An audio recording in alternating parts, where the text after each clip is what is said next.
So ngayon, i-repair ko yung clutch assembly, clutch basket. Ang problema kasi dito sa clutch na to, ang lakas na ng alog niya.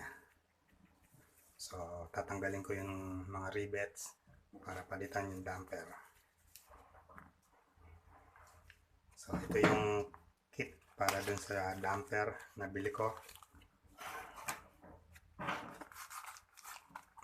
Yan, nandyan yung rubber, tapos yung mga rivets.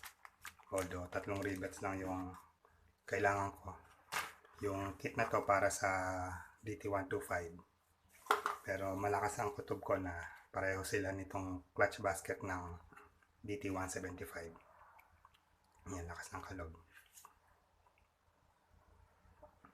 Isa pa sa mga dapat na susolusyonan ko, yung mga kanal na yon. Ayan, yung mga kanal dito sa mga gilid niya. Bale, ang plano ko, kikikiling ko yan. Ito yung mga clutch lining na pinili ko.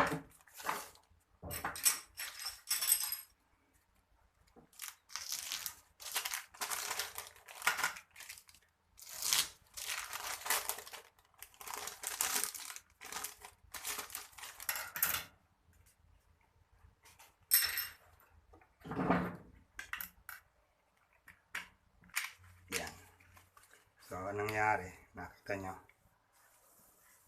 Ang problema, pag merong ganyan, ang hirap mag-neutral nung motor kasi sumasabit siya.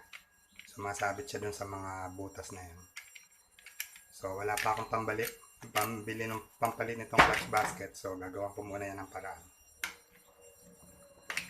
Okay, pero bago yan, i-grinder ko muna itong mga rivets para matanggal. Itong mga plate na to, nilinis ko na yan. Tinanggal ko na yung kalawang. Okay.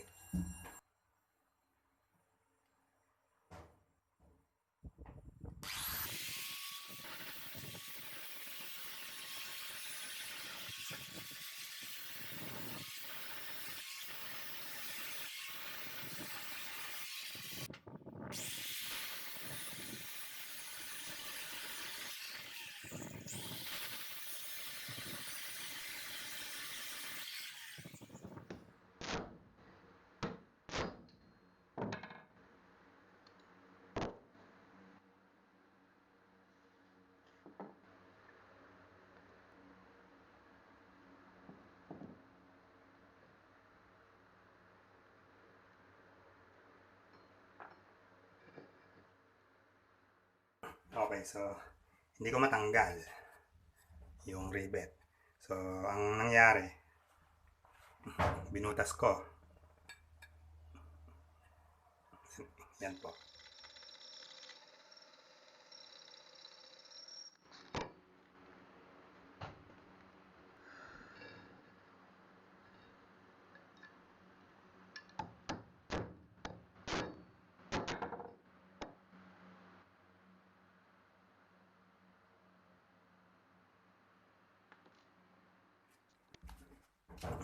Okay, so natanggal ko na rin sa wakas yung mga rivet. Yun. So, ginamitan ko ng drill para mabutas. Ngayon, bago ko ikabit yung mga damper, susubukan ko munang kikilin itong mga kanal na yan. So, gamit lang ako ng kikil. Bali, pag kinikil ko yan, kikiling ko, sapat lang para umabot dun sa pinakamalalim na butas. So, ang gagawin ko, mamarkahan ko ng pentel pen.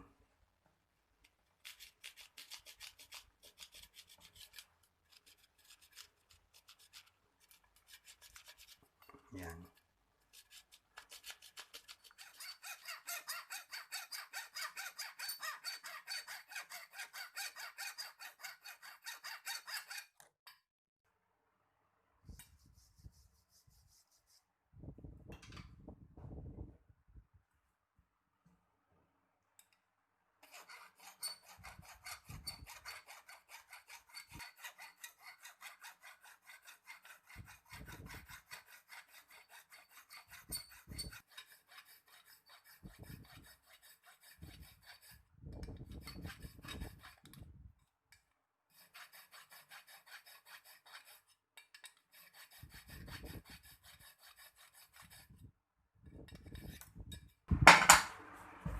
Okay, so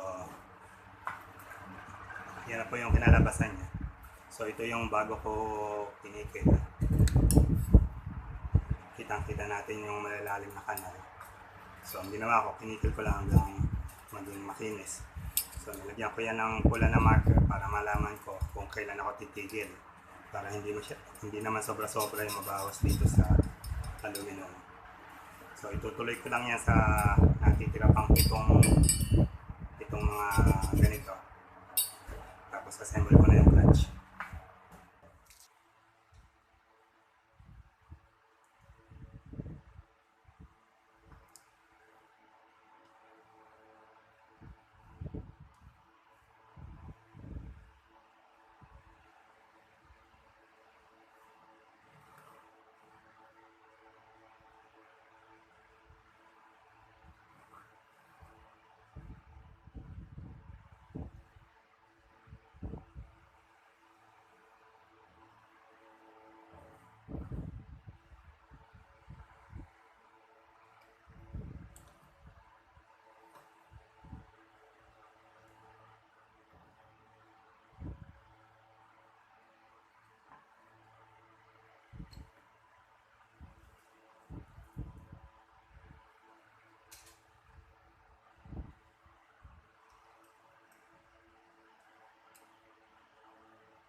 Yan, okay na.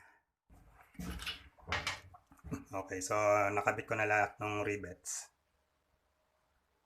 Tapos, tanggal na natin yung play. Mahigpit na, hindi na siya kumikilos.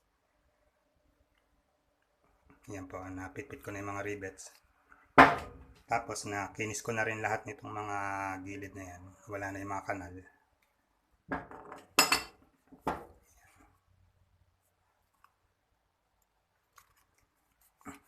So, tingnan nyo yung gilid, makinis na.